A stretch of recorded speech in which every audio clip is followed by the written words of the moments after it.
আসসালামু আলাইকুম। এটিএন বাংলা সংবাদে সবাইকে স্বাগত জানাচ্ছি নাবিলা রহমান। শুরুতেই বিআরবি কেবলস সংবাদ শিরোনাম। ঐক্যবদ্ধভাবে জুলাই ঘোষণাপত্র প্রকাশ করা না গেলে উদ্দেশ্য ব্যাহত হবে। রাজনৈতিক দলগুলোর সাথে বৈঠকে প্রধান উপদেষ্টা। আরও আলোচনার প্রয়োজন আছে, উপদেষ্টা আসিফ নজরুল। জুলাই গণ অভ্যুত্থানের সব ডিজিটাল তথ্য সংরক্ষণে বিটিআরসি ও এনটিএমসিকে ট্রাইব্যুনালের নির্দেশ। শহীদ মীর মুগ্ধ ও জামাত নেতা ফয়েজ আহমেদ হত্যার ঘটনায় পরিবারের মামলা। 17 বছর পর কারামুক্ত সাবেক স্বরাষ্ট্র প্রতিমন্ত্রী লুৎফুজ্জামান বাবর। কেরানীগঞ্জ কারাগারের সামনে হাজারো নেতাকর্মীর ফুলেল শুভেচ্ছা। জিয়ার সমাধিতে শ্রদ্ধা। শেখ হাসিনা ভারতে কোন স্ট্যাটাসে আছেন তা জানে না সরকার। 13টি পাবলিক বিশ্ববিদ্যালয় থেকে সরানো হল শেখ পরিবারের নাম।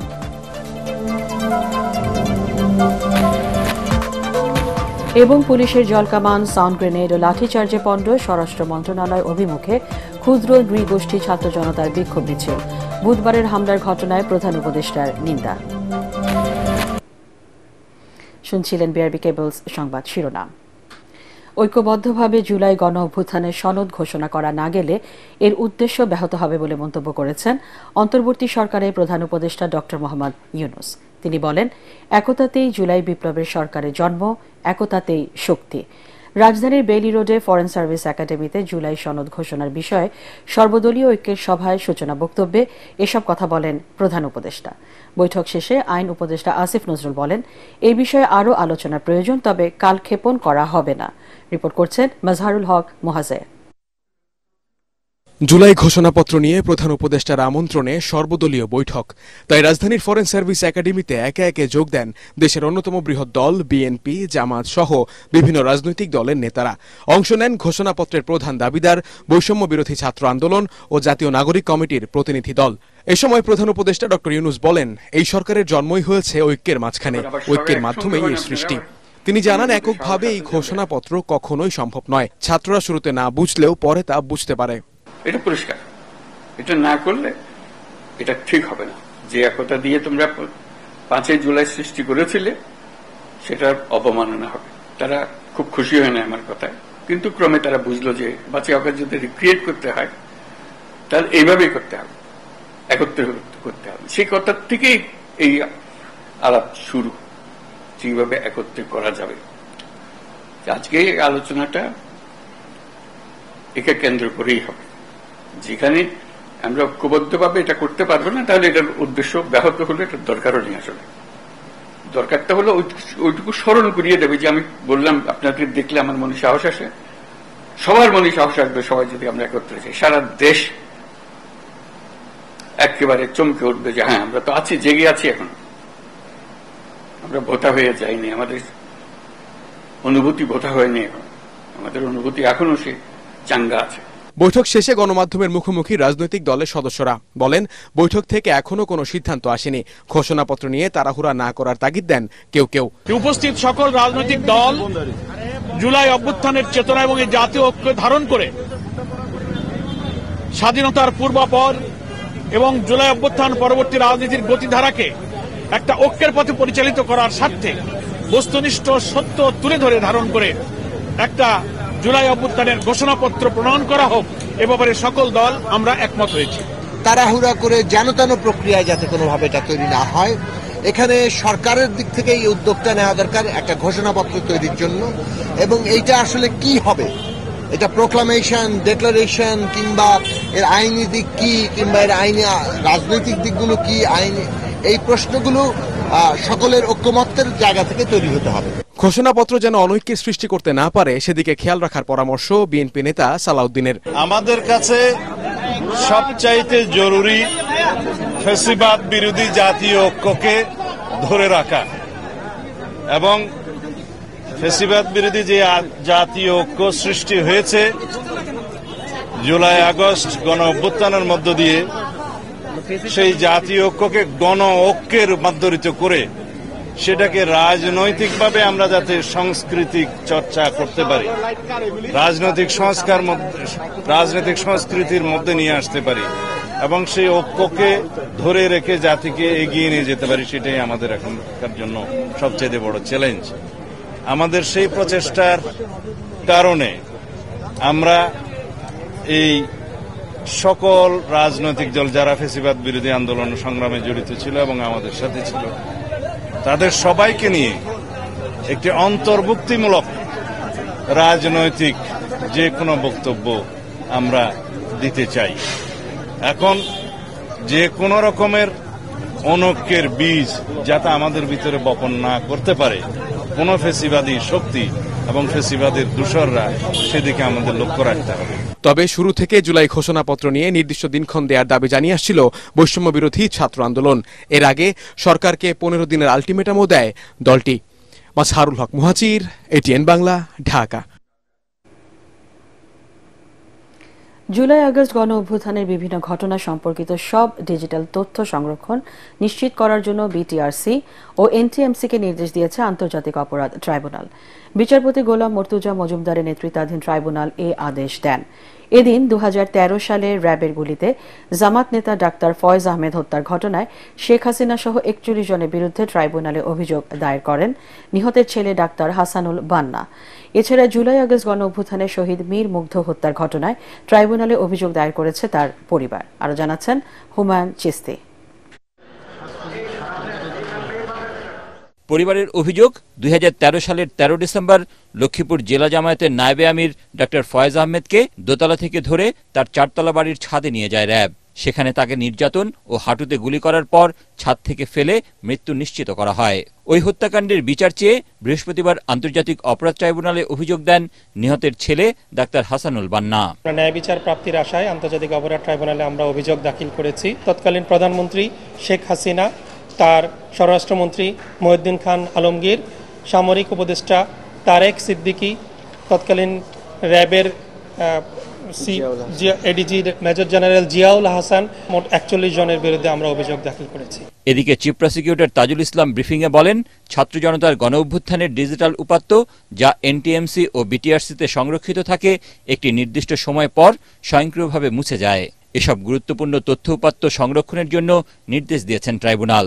এছাড়া মোবাইল অপারেটর ও ইন্টারনেট প্রোভাইডারদের প্রয়োজনীয় তথ্য দিয়ে প্রসিকিউশনকে সহায়তার নির্দেশ দেন আদালত। জুলাই আগস্টের এই অভ্যুত্থান চলাকালীন সময়ে যে সমস্ত ঘটনাবলীর বিবরণ যেগুলো আমাদের এনটিএমসি এবং বিটিআরসির কাছে সংরক্ষিত আছে, যত ডাটা, এই সব ডাটা, এটা আপনারা জানেন যে একটা নির্দিষ্ট সময়ের পরে পরে অটোমেটিক্যালি ডিলিটেড হয়ে যায়।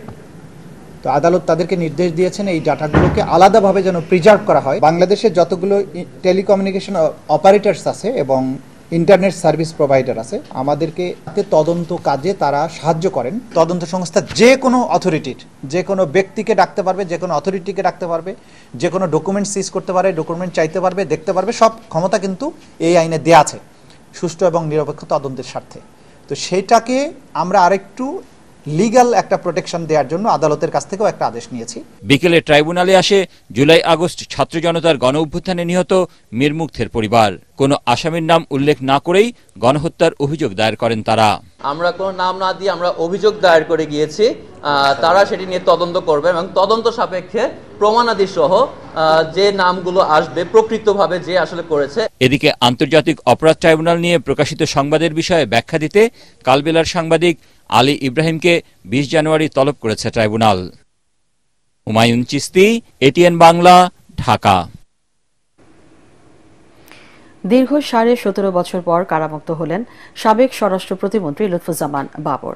কেরানীগঞ্জ কেন্দ্রীয় কারাগারের ফটকে ফুলের শুভেচ্ছায় তাকে বরণ করে নেন স্বজন ও নেতাকর্মীরা। পরে দীর্ঘ গাড়ি বহর নিয়ে বিএনপির প্রতিষ্ঠাতা জিয়াউর রহমানের সমাধিতে শ্রদ্ধা জানাতে যান লুৎফুজ্জামান বাবর। মনির হোসেন তপুর রিপোর্ট।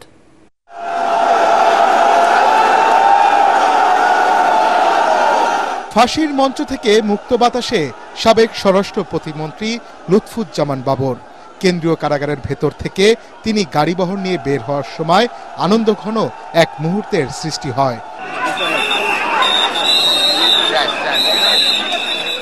বাঁধভাঙা উচ্ছ্বাসে প্রিয় নেতাকে এক পলক দেখার জন্য কারাগার ফটকের নিরাপত্তা বেষ্টনী অতিক্রম করে ভেতরে ঢুকে যায় নেতাকর্মীরা। আমরা একটু ক্যামেরার মাধ্যমে একটু দেখাতে চাই এখানে কি অবস্থা।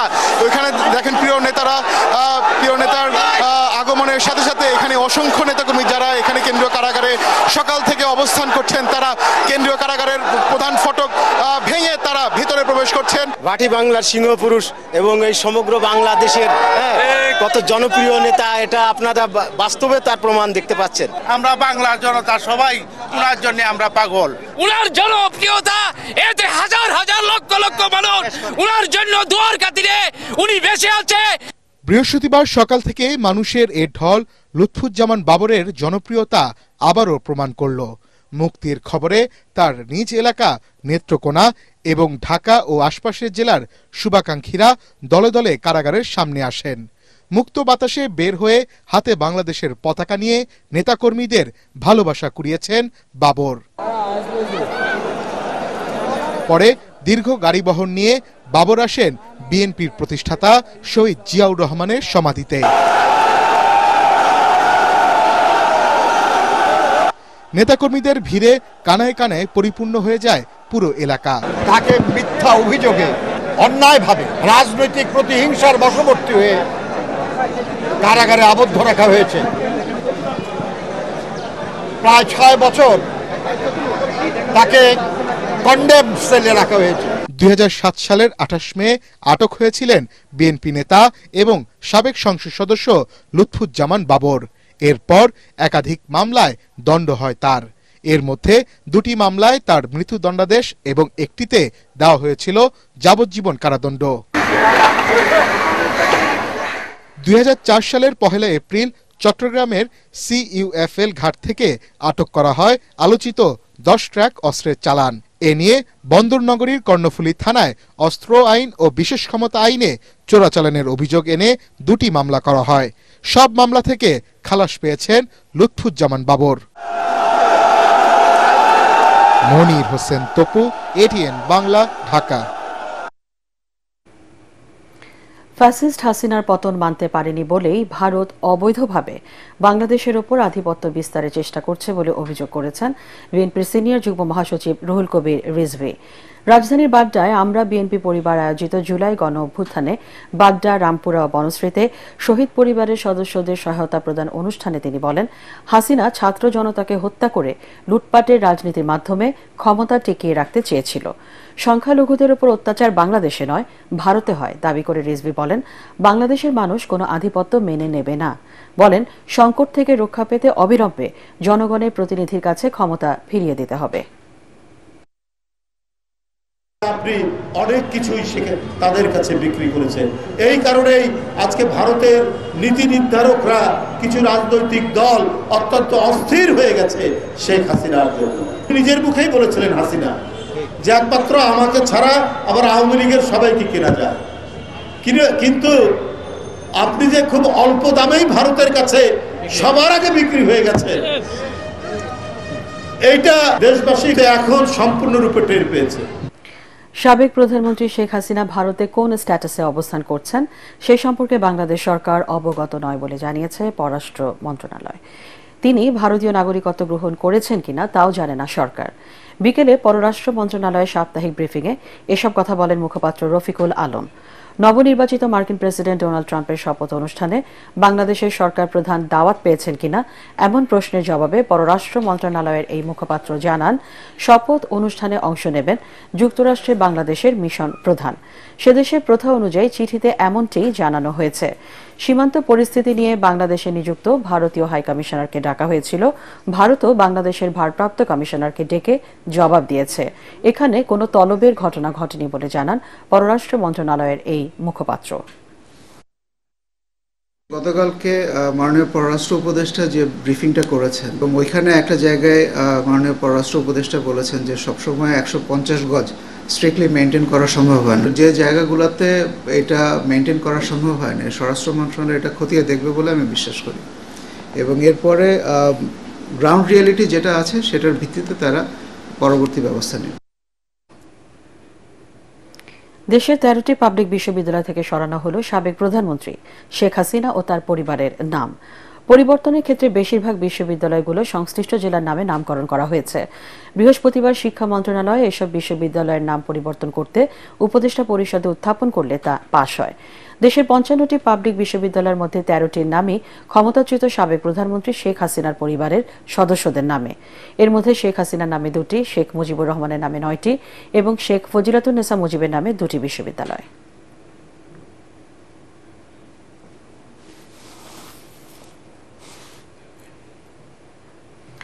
পুলিশের জলকামান, সাউন্ড গ্রেনেড নিক্ষেপ ও লাঠিচার্জে পণ্ড হয় স্বরাষ্ট্র মন্ত্রণালয় অভিমুখে ক্ষুদ্র নৃগোষ্ঠী ছাত্র জনতার বিক্ষোভ মিছিল।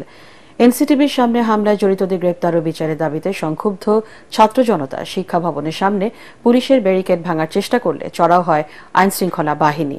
এ ঘটনায় শিক্ষার্থী সহ অন্তত ৫ জন আহত হয়েছেন। বুধবারের হামলার ঘটনায় নিন্দা জানিয়ে জড়িতদের আইনের আওতায় আনার নির্দেশ দিয়েছেন প্রধান উপদেষ্টা ড. মোহাম্মদ ইউনূস। রিপোর্ট করছেন আদ্দিন সজীব। শিক্ষা ভবনের সামনে বাধার মুখে আদিবাসী ছাত্র জনতার বিক্ষোভ মিছিল। ব্যারিকেড ভেঙে সচিবালয়ের সামনে যাওয়ার চেষ্টা করলেই জলকামান, সাউন্ড গ্রেনেড নিক্ষেপ করে ছত্রভঙ্গ করে দেয় পুলিশ। এরপর ঢাকা বিশ্ববিদ্যালয়ের কার্জন হলের সামনে গেলে আবারও ধাওয়া দেয় পুলিশ। এ সময় এক ছাত্রী আহত হলে তাকে ঢাকা মেডিকেল কলেজ হাসপাতালে নেওয়া হয়। ধাওয়া খেয়ে পা ভাঙে আরেক পথচারীরও। এ নিয়ে অন্তত ৫ জন আহত হওয়ার খবর মিলেছে।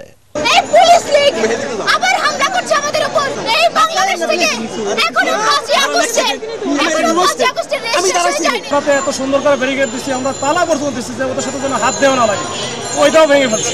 যখনই ভেঙে ফেলছে আমরা হচ্ছে জাস্ট ইচ্ছা আমাদের জলকামান যে আছে পানি ইউজ করছি যেন এরা আর ভিতরে না যেতে পারে এইটুকু। এরপরে তো আপনারা দেখছেন যে আপনারা একটু হালকা তাদেরকে ধাওয়া দিচ্ছি।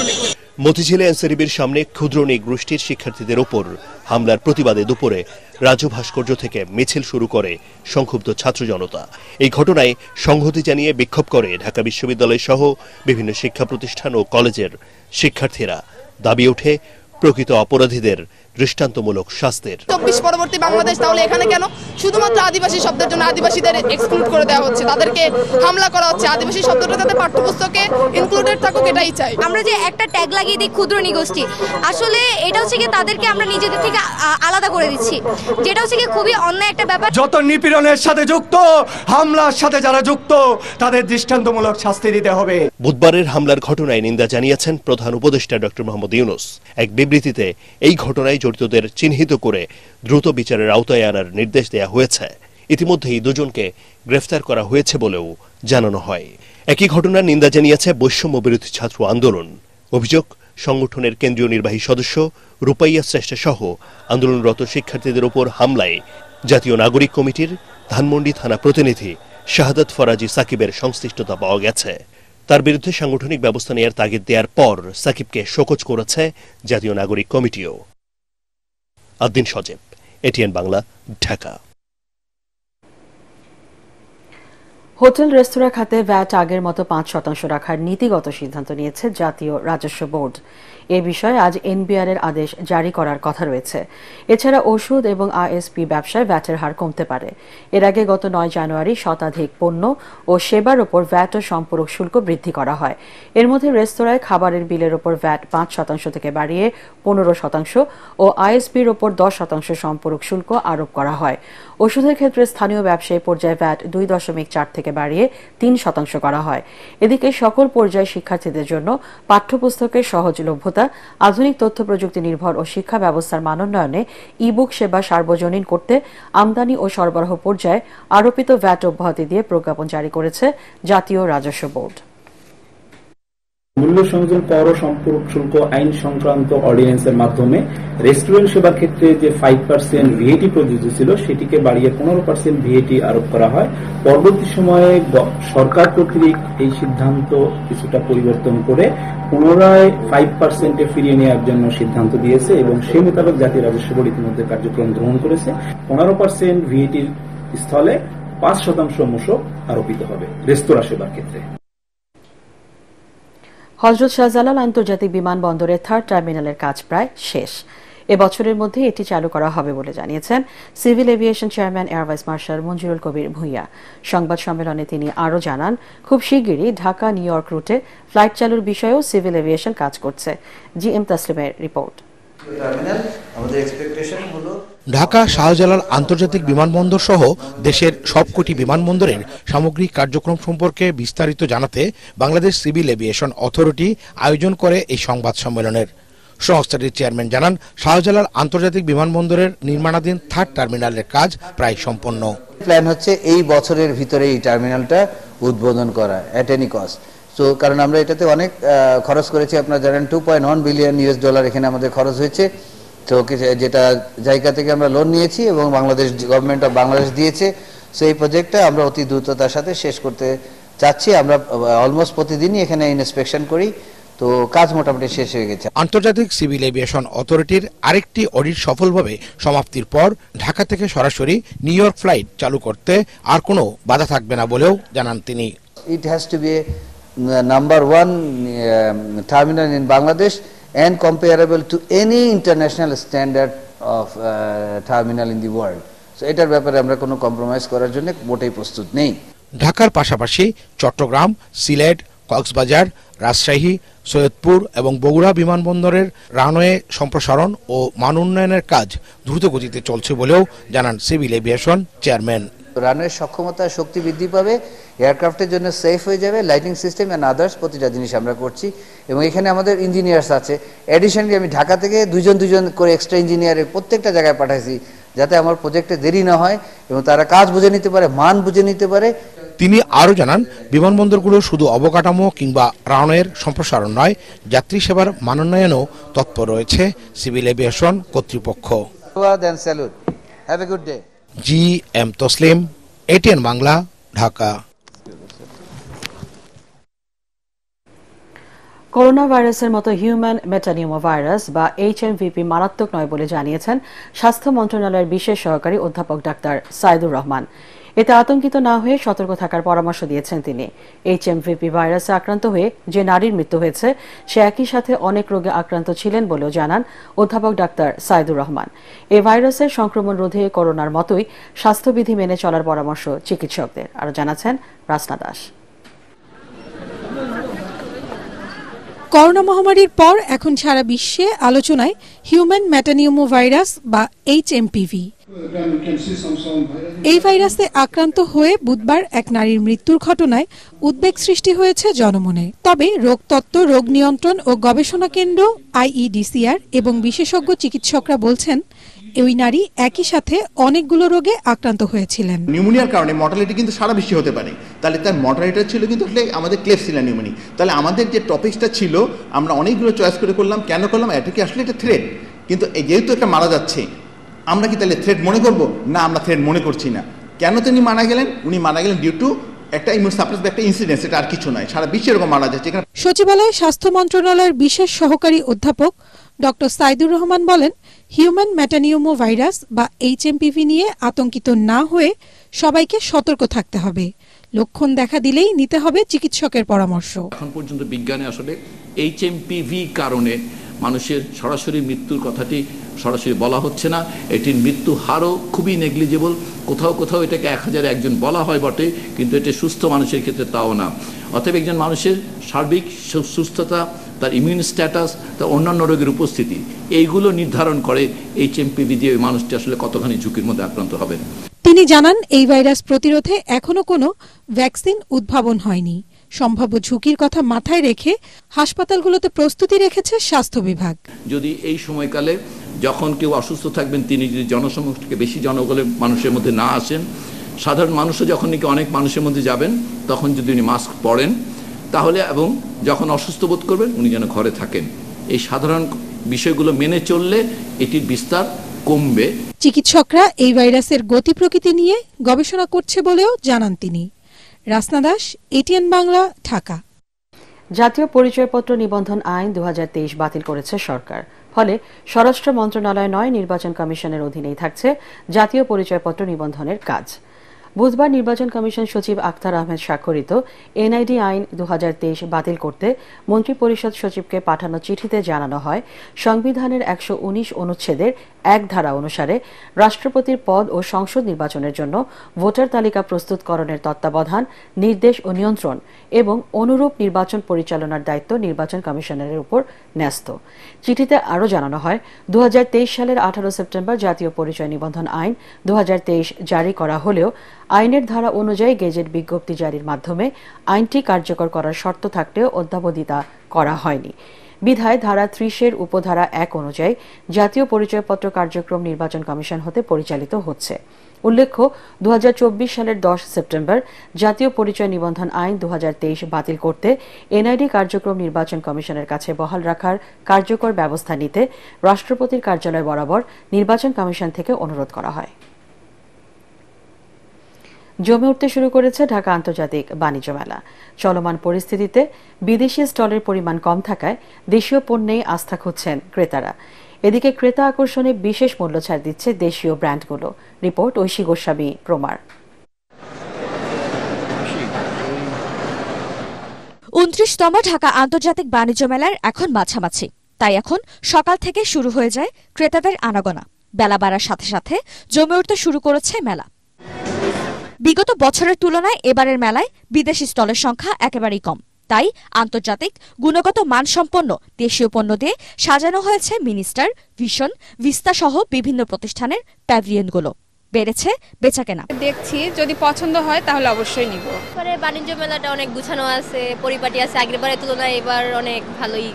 এবারের মেলায় দেশীয় ইলেকট্রনিক্স ব্র্যান্ড মিনিস্টারে পাওয়া যাচ্ছে আন্তর্জাতিক মানসম্মত বিভিন্ন ইলেকট্রনিক্স পণ্য, থাকছে বিশেষ মূল্য ছাড়।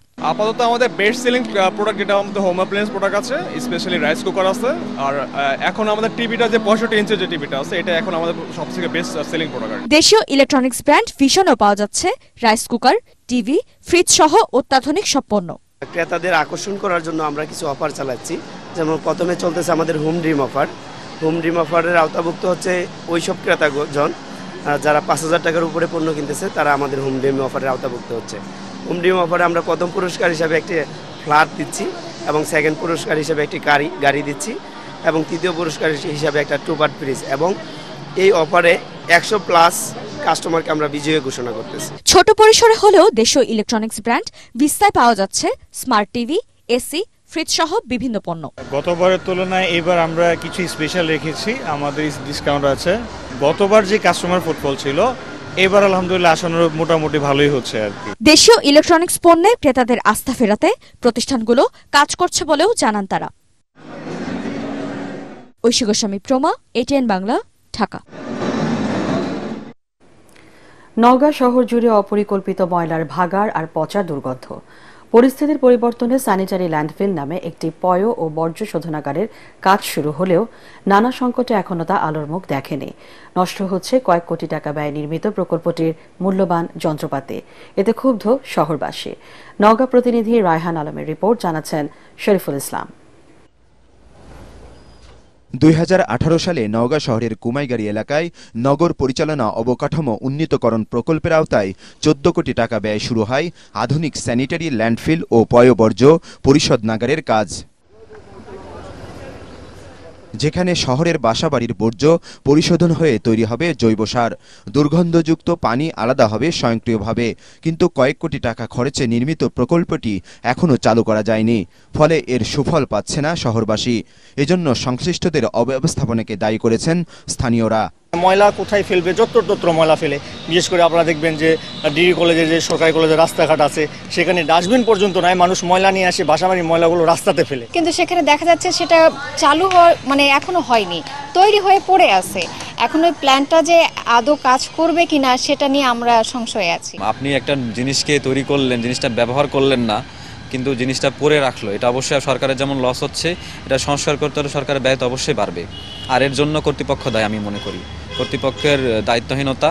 প্রকল্পের নকশা অনুযায়ী পচনশীল এবং অপচনশীল বর্জ্য আলাদা করার কোনো পদ্ধতি নেই, তাই আলাদা শ্রমিক দিয়ে কাজটি খুবই কঠিন বলে মনে করছেন সংশ্লিষ্টরা। আমাদের জন্য সুবিধা, কারণ এখানে প্রক্রিয়া করতে আমাদের অনেক সময় লেগে যাচ্ছে। 3 ফেজ লাইন বা 440 লাইন স্থানান্তর করবে, এবং তারপরে অন্যান্য মেশিনগুলো চালু করবে, তার পরবর্তীতে এর কার্যক্রম শুরু হবে। বৈদ্যুতিক লাইন সহ বেশ কিছু মেশিন এখনো চালুই হয়নি, ফলে প্রকল্পে ব্যবহার করা দামি মেশিন নষ্ট হবার আশঙ্কা দেখা দিয়েছে। অস্থায়ী ডাম্পিং স্টেশনটা চালু রাখার পরে কিছু অংশ ওখানে ফেললাম আর কিছু অংশ ট্রিটমেন্ট প্ল্যান্টে আমরা নিয়ে গেলাম, তাহলে আমরা প্রজেক্টটা সাকসেস হতে পারবো বলে আমি মনে করি। শহর পরিচ্ছন্ন রাখতে দ্রুত পয়ঃবর্জ্য পরিশোধ নাগারটি চালুর দাবি নওগাঁবাসীর। Bureau report, ATN Bangla. Al Arafah Islami bank অর্থ সংবাদ।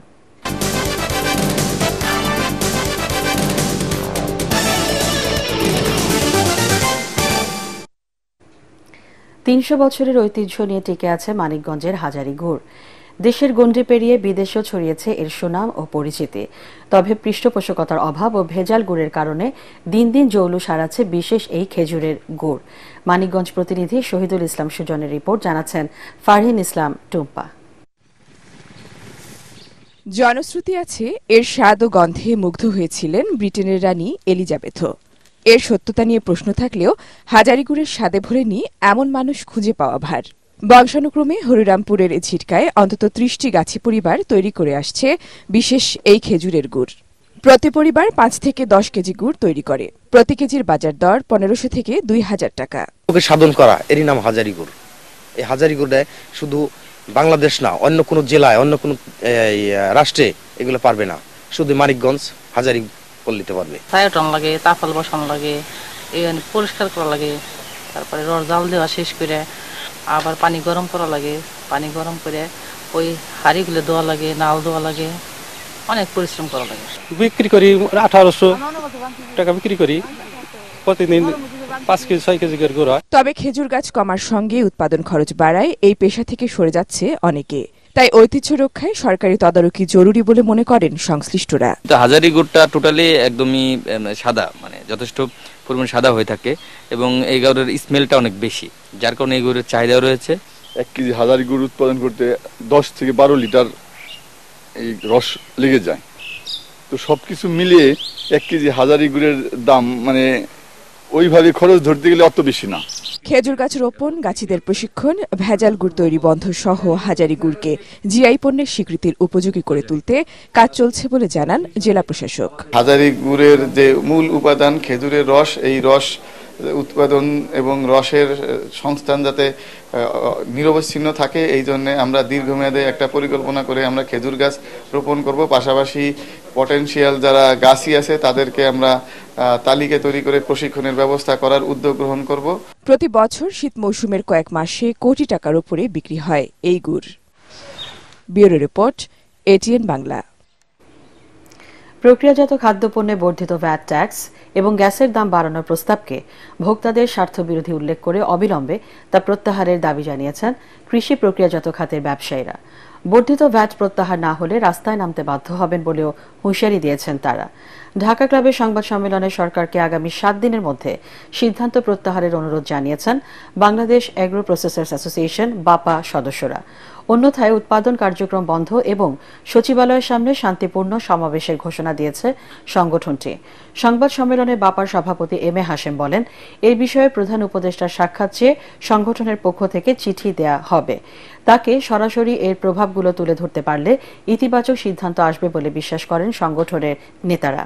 এতে প্রাণ আরএফএল গ্রুপের চেয়ারম্যান ও প্রধান নির্বাহী আহসান খান চৌধুরী বলেন, প্রান্তিক কৃষকের আম, টমেটো, আনারস, কলাসহ বিভিন্ন কৃষি পণ্য প্রক্রিয়াজাত করে জুস, ড্রিঙ্কস, আচার, সস তৈরি করা হয়।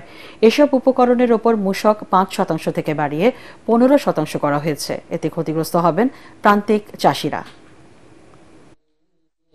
যদি কিনা 10% যদি খরচ কমাতেন 12,000 কোটি টাকা বেঁচে যেত, 20,000 কোটি টাকা বেঁচে যেত। স্যার, আমি তো আপনার খরচ কমানোর কোনো দৃষ্টান্ত আমার কাছে পরিলক্ষিত হচ্ছে না। স্যার, আসেন আমরা একটু খরচ কমাই। স্যার, আমাদের সাথে কথা বলেন না। স্যার, আমরা তো ব্যবসা কার্য পরিচালনা করি। স্যার, লক্ষ লক্ষ মানুষ খাটাই। আপনারা যখন এই ভ্যাট ট্যাক্সটা বাড়ালেন তখন তো স্যার একবারও তো আলাপ করলেন না। স্যার, হঠাৎ করে বাড়িয়ে দিলেন। কালকে থেকে কিভাবে ভ্যাটের টাকা শোধ করব? সন্ধানী লাইফ ইন্স্যুরেন্স আন্তর্জাতিক সংবাদ।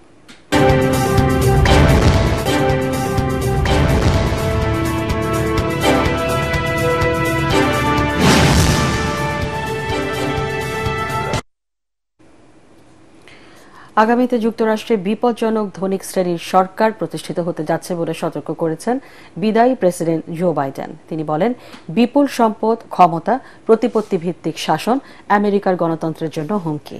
ওভাল অফিসে পঞ্চম ও শেষ আনুষ্ঠানিক ভাষণে জনগণের মৌলিক অধিকার ও স্বাধীনতা রক্ষায় সবাইকে এগিয়ে আসার আহ্বান জানান তিনি। এ সময় সদ্য ঘোষিত গাজা যুদ্ধবিরতি চুক্তিতে তার পররাষ্ট্রনীতির কৃতিত্ব তুলে ধরেন বাইডেন। ফারহিন ইসলাম টুম্পার আরেকটি রিপোর্ট। যুক্তরাষ্ট্রের প্রেসিডেন্ট জো বাইডেন মেয়াদ শেষ হওয়ার 5 দিন আগে বুধবার সন্ধ্যায় ওভাল অফিস থেকে শেষ আনুষ্ঠানিক ভাষণ দেন। বাইডেন স্মরণ করেন কোভিড-19 এবং 2021 সালের 6 জানুয়ারি যুক্তরাষ্ট্রের সংসদ ভবন ক্যাপিটলে ট্রাম্প সমর্থকদের হামলার ঘটনার মধ্যে কিভাবে তার প্রশাসন যাত্রা শুরু করেছিল। অভিযোগ করেন, ট্রাম্প সমর্থকদের উদ্দেশ্য ছিল 2020 সালের ফলাফল পাল্টে দেয়া। 4 বছর আগে আমরা বিপদ আর সম্ভাবনার মাঝে দাঁড়িয়েছিলাম, কিন্তু আমরা আমেরিকান হিসেবে ঐক্যবদ্ধ হই এবং বিপদ পার হই। আমরা আরো শক্তিশালী, আরো সমৃদ্ধ এবং নিরাপদ হিসেবে আত্মপ্রকাশ করি। মার্কিনীদের মধ্যে ভুল তথ্য ছড়িয়ে দেওয়া হচ্ছে দাবি করে বাইডেন বলেন, এতে গণমাধ্যমের স্বাধীনতা খর্ব হচ্ছে, সেই সাথে ক্ষমতার অপব্যবহারের সুযোগ তৈরি হবে। বিপুল সম্পদ, ক্ষমতা, প্রতিপত্তি ভিত্তিক শাসন ব্যবস্থা আমেরিকার গণতন্ত্রের জন্য হুমকি বলেও মন্তব্য করেন বিদায়ী প্রেসিডেন্ট। ভাষণে জলবায়ু পরিবর্তন নিয়েও কথা বলেন বাইডেন। ইসরায়েল এবং হামাস গাজায় যুদ্ধবিরতি এবং জিম্মি মুক্তি চুক্তিতে সম্মত হওয়ার বিষয়ে বাইডেন তার পররাষ্ট্রনীতির প্রশংসা করেন। যদিও সামাজিক যোগাযোগ মাধ্যমে এক বার্তায় ওই চুক্তির জন্য কৃতিত্ব দাবি করেছেন ডোনাল্ড ট্রাম্প। এটা সম্ভব করার পেছনে কারণ শুধু এই না যে হামাস চরম চাপের মধ্যে ছিল এবং লেবাননে যুদ্ধবিরতি আর ইরান ক্ষতিগ্রস্ত হওয়ার ফলে আঞ্চলিক প্রেক্ষাপট পাল্টে গেছে। এর পেছনে আমেরিকার লেগে থাকা এবং প্রচণ্ড পরিশ্রমী কূটনীতিরও অবদান রয়েছে। জরিপ সংস্থা গ্যালাপ অনুযায়ী বাইডেন তার মেয়াদ শেষ করছেন 39% ইতিবাচক রেটিং নিয়ে।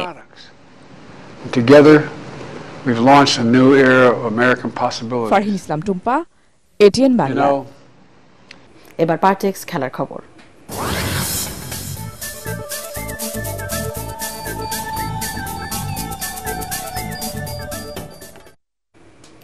দুর্বার রাজশাহীর ক্রিকেটারদের পাওনা পরিশোধ না করার বিষয়টিকে দুঃখজনক উল্লেখ করে তার দায় স্বীকার করলেন বিসিবির পরিচালক নাজমুল আবেদিন ফাহিম। চট্টগ্রামের উদ্দেশ্যে ঢাকা ছাড়ার আগে তিনি বলেন, বিসিবির গঠনতন্ত্র সংশোধন প্রয়োজনে ক্লাব প্রতিনিধিদের সাথে আলোচনা করে চূড়ান্ত সিদ্ধান্ত নেওয়া হবে। রিপোর্ট করছেন SM আশরাফ। নেতিবাচক খবরের শিরোনাম হলো এবারের বিপিএল। প্রতিশ্রুত সময়ে পারিশ্রমিক না দেয়ায় রাজশাহীর খেলোয়াড়রা অনুশীলন বয়কট করেন। বিপিএল দেখতে চট্টগ্রামে যাওয়ার আগে বিমানবন্দরে এই ঘটনাকে দুঃখজনক বলে মন্তব্য করেন বিসিবির পরিচালক নাজমুল আবেদিন ফাহিম।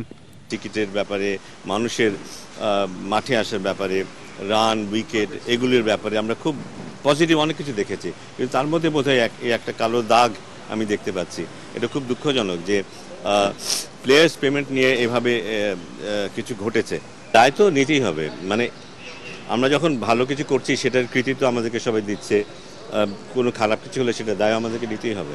এদিকে বিসিবির গঠনতন্ত্র সংশোধনের প্রতিবেদন চূড়ান্ত নয় উল্লেখ করে এ সংক্রান্ত কমিটির প্রধানের দায়িত্বে থাকা বোর্ড কর্মকর্তা জানান, আলোচনাতেই সব সমস্যার সমাধান হবে। সম্মানের সাথে, শ্রদ্ধার সাথে কিন্তু স্মরণ করি সিসিডিএম কি কাজ করেছে এতগুলি বছর স্বাধীনতার পরে। ক্রিকেট যখন খুব ক্রিটিক্যাল অবস্থায় ছিল তখনও এবং অবশ্যই এটাও বলতে হবে যে গত 10-12 বছর সিসিডিএমের ভূমিকাটা খুব ভালো ছিল না, যার জন্য অবশ্য আজকে যারা কথা বলছেন তারা দায়ী নন।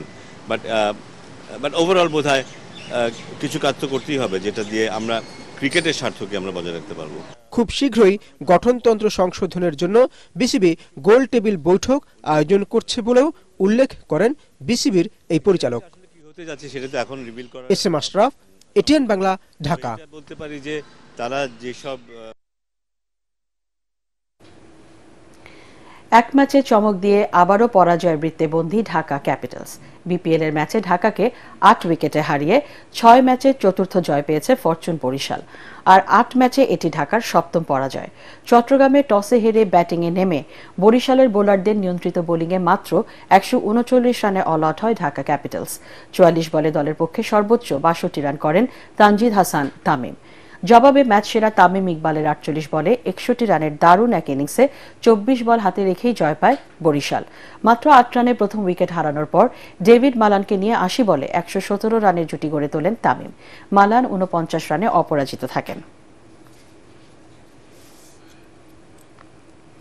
বাংলাদেশ ফুটবল ফেডারেশন সভাপতি তাবিত আওয়াল বাংলাদেশি ব্রিটিশ ফুটবলার হামজা চৌধুরীর সাথে সাক্ষাৎ করেছেন।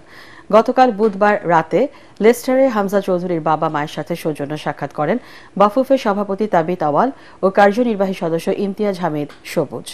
এরপর কিং পাওয়ার স্টেডিয়ামে হামজার পরিবারের সাথে বসে লেস্টার সিটি বনাম ক্রিস্টাল প্যালেসের মধ্যকার ম্যাচ উপভোগ করেন তারা। ম্যাচ শেষে বাংলাদেশ বংশোদ্ভূত ফুটবলার হামজা চৌধুরীর সাথে নৈশভোজে অংশ নেন বাফুফে সভাপতি। এ সময় বাংলাদেশের জাতীয় দলের হয়ে খেলা ও লাল সবুজের জার্সি গায়ে জড়ানোর প্রতি গভীর আগ্রহের কথা জানান হামজা চৌধুরী।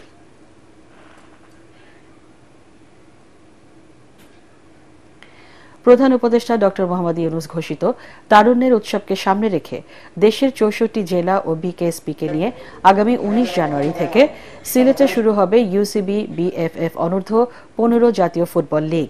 গ্রুপ পর্ব শেষে ১২টি দল নিয়ে নোয়াখালীতে হবে চূড়ান্ত পর্বের খেলা। গত ৩০ ডিসেম্বর থেকে আগামী ১৯ ফেব্রুয়ারি পর্যন্ত সময়কে তারুণ্যের উৎসব ঘোষণা করা হয়েছে।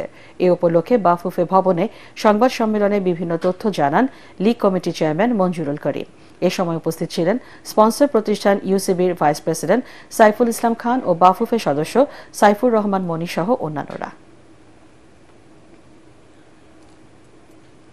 শেষ করার আগে বিআরবি কেবলস সংবাদ শিরোনাম জানিয়ে দিচ্ছি আরেকবার। ঐক্যবদ্ধভাবে জুলাই ঘোষণাপত্র প্রকাশ করা না গেলে উদ্দেশ্য ব্যাহত হবে। রাজনৈতিক দলগুলোর সাথে বৈঠকে প্রধান উপদেষ্টা। আরও আলোচনার প্রয়োজন আছে উপদেষ্টা আসিফ নজরুল। জুলাই গণ অভ্যুত্থানের সব ডিজিটাল তথ্য সংরক্ষণে বিটিআরসি ও এনটিএমসিকে ট্রাইব্যুনালের নির্দেশ। শহীদ মীর মুগ্ধ ও জামাত নেতা ফয়েজ আহমেদ হত্যার ঘটনায় পরিবারের মামলা। ১৭ বছর পর কারামুক্ত সাবেক স্বরাষ্ট্র প্রতিমন্ত্রী লুৎফুজ্জামান বাবর। কেরানীগঞ্জ কারাগারের সামনে হাজারো নেতাকর্মীর ফুলেল শুভেচ্ছা, জিয়ার সমাধিতে শ্রদ্ধা। শেখ হাসিনা ভারতে কোন স্ট্যাটাসে আছে তা জানে না সরকার। ১৩টি পাবলিক বিশ্ববিদ্যালয় থেকে সরানো হল শেখ পরিবারের নাম।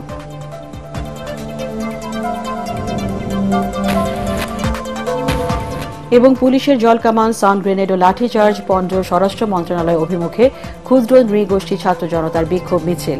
বুধবারের হামলার ঘটনায় প্রধান উপদেষ্টার নিন্দা। পরবর্তী সংবাদ দেখার আমন্ত্রণ জানিয়ে এখনকার মতো শেষ করছি। এটিএন বাংলা সংবাদ ইউটিউবে দেখতে ব্রাউজ করুন youtube/ATN Bangla News।